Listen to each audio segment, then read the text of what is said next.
മിഥുന്റെ മരണത്തിൽ KCBയും അന്വേഷണം നടത്തുകയാണെന്നും വീഴ്ച പരിശോധിക്കുമെന്നും വൈദ്യുത മന്ത്രി കെ കൃഷ്ണൻകുട്ടി. അന്വേഷണ റിപ്പോർട്ട് പരിശോധിച്ച് നടപടിയുണ്ടാകും. KCBക്ക് വീഴ്ച സംഭവിച്ചു എന്നത് അന്വേഷണത്തിലൂടെ വ്യക്തമാവുകയുള്ളൂവെന്നും മന്ത്രി വ്യക്തമാക്കി. പ്രാഥമികമായ അന്വേഷണ റിപ്പോർട്ട് കിട്ടി. അത് ഞാൻ ഇന്നലെ തന്നെ വിശദീകരിച്ചു. ഇനി അത് ശരിക്കും യഥാർത്ഥത്തിൽ കുറ്റക്കാരാണ്, എവിടെയാണ് വീഴ്ച എന്നുള്ളത് മനസ്സിലാക്കാൻ വേണ്ടി KCBയുടെ ഭാഗത്ത് സേഫ്റ്റി കമ്മീഷണറെയും ഇലക്ട്രിക്കൽ ഇൻസ്പെക്ടറെയും പ്രത്യേകം ചുമതലപ്പെടുത്തിയിട്ടുണ്ട്. അതേപോലെ തന്നെ വിദ്യാഭ്യാസ വകുപ്പും പോലീസും ഇതിൻ്റെ പേരിൽ അന്വേഷണം നടത്തുന്നുണ്ട്. ഒരു സംയുക്തമായിട്ട് ഒരു തീരുമാനം വന്നാലേ നമുക്ക് ആരാണ് കുറ്റക്കാർ, എവിടെയാണ് വീഴ്ചകൾ എന്നുള്ളത് മനസ്സിലാക്കാൻ സാധിക്കുള്ളൂ. അത് വെച്ചാൽ വീഴ്ച വന്നവർക്കെതിരായി ശക്തമായ നടപടി ഉണ്ടാകും.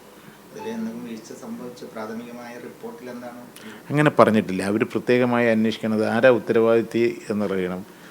പല വെർഷനുണ്ട്. സ്കൂള് അനുമതിയില്ലാണ്ടാണ് അവിടെ ഷെഡ് നിർമ്മിച്ചത്.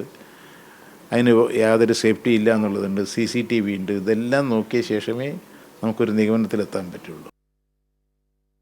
വാർത്തയുടെ കൂടുതൽ വിവരങ്ങളുമായി സച്ചിൻ വള്ളിക്കാട് ചേരുന്നുണ്ട് പാലക്കാട് നിന്ന്. സച്ചിൻ, മന്ത്രി കഴിഞ്ഞ ദിവസം തന്നെ വ്യക്തമാക്കിയിരുന്നു KCBക്ക് ഇതിൽ ഉത്തരവാദിത്വമുണ്ടെങ്കിൽ കർശന നടപടി എടുക്കും. ആ ബന്ധപ്പെട്ട ഡിവിഷനിലെ ഉദ്യോഗസ്ഥർക്ക് ഇക്കാര്യത്തിൽ വീഴ്ച പറ്റിയിട്ടുണ്ടെന്ന കാര്യത്തിൽ വ്യക്തമാണ്. 40 വർഷത്തിലേറെയായി ഒരു ലൈൻ ഇങ്ങനെ സ്കൂളിന് മുകളിലൂടെ പോകുമ്പോൾ ഒരുപക്ഷെ സ്കൂൾ അധികൃതരുടെ ഭാഗത്ത് നിന്ന് അറിയിക്കുന്നതിൽ വീഴ്ച പറ്റിയിട്ടുണ്ടെങ്കിലും ആ പ്രദേശത്തെ ആ ഡിവിഷൻ്റെ ചുമതലയുള്ള എഞ്ചിനീയർ അത് പരിശോധിക്കുകയും വേണ്ട നടപടി കൈക്കൊള്ളേണ്ടതുമായിരുന്നു. മന്ത്രി പറഞ്ഞ മറ്റു കാര്യങ്ങൾ എന്തൊക്കെയാണെന്ന്? തീർച്ചയായും അതിദാരുണമായ സംഭവമായിരുന്നു കൊല്ലത്ത് കഴിഞ്ഞ ദിവസം 8ാം ക്ലാസ് വിദ്യാർത്ഥി മരണപ്പെട്ടപ്പോൾ ഉണ്ടായിട്ടുള്ളത്. അതിന്റെ ഭാഗമായിട്ട് തന്നെ KCB കർശനമായ അന്വേഷണം നടത്തിക്കൊണ്ടിരിക്കുകയാണ് എന്ന കാര്യം തന്നെയാണ് വൈദ്യുതി മന്ത്രി കെ കൃഷ്ണൻകുട്ടി അറിയിച്ചിട്ടുള്ളത്. ഇതിന്റെ ഭാഗമായുള്ള പ്രാഥമിക അന്വേഷണ റിപ്പോർട്ട് ഇന്നലെ തന്നെ ലഭിച്ചിരുന്നു. അതിൽ KCBക്ക് വീഴ്ച പറ്റിയിട്ടുണ്ടോ എന്ന കാര്യത്തിൽ പൂർണ്ണ വ്യക്തത വരാൻ വേണ്ടിയുള്ള അന്വേഷണമാണ് ഇനി പുരോഗമിച്ചുകൊണ്ടിരിക്കുന്നത്. അതിന്റെ ഭാഗമായി പോലീസും അതേപോലെ തന്നെ സേഫ്റ്റി ഉദ്യോഗസ്ഥരുടെയും വൈദ്യുത വകുപ്പിന്റെയും അന്വേഷണം പുരോഗമിച്ചുകൊണ്ടിരിക്കുകയാണ്.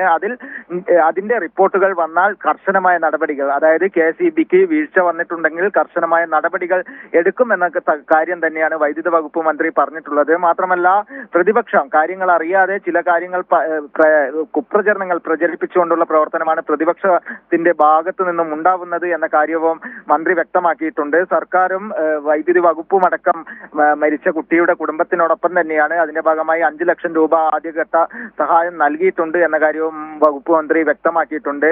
ഇതുകൂടാതെ ഇതുമായി ബന്ധപ്പെട്ട് ആ മേഖലയിൽ ഈ കേബിളുകൾ, അതായത് വൈദ്യുത ലൈനിൽ കേബിളുകൾ ഘടിപ്പിക്കുന്നതിനുള്ള നിർമ്മാണ പ്രവർത്തനങ്ങൾ അടുത്ത ദിവസത്തിനുള്ളിൽ തന്നെ പുരോഗമിക്കുമെന്ന കാര്യവും മന്ത്രി വ്യക്തമാക്കിയിട്ടുണ്ട്.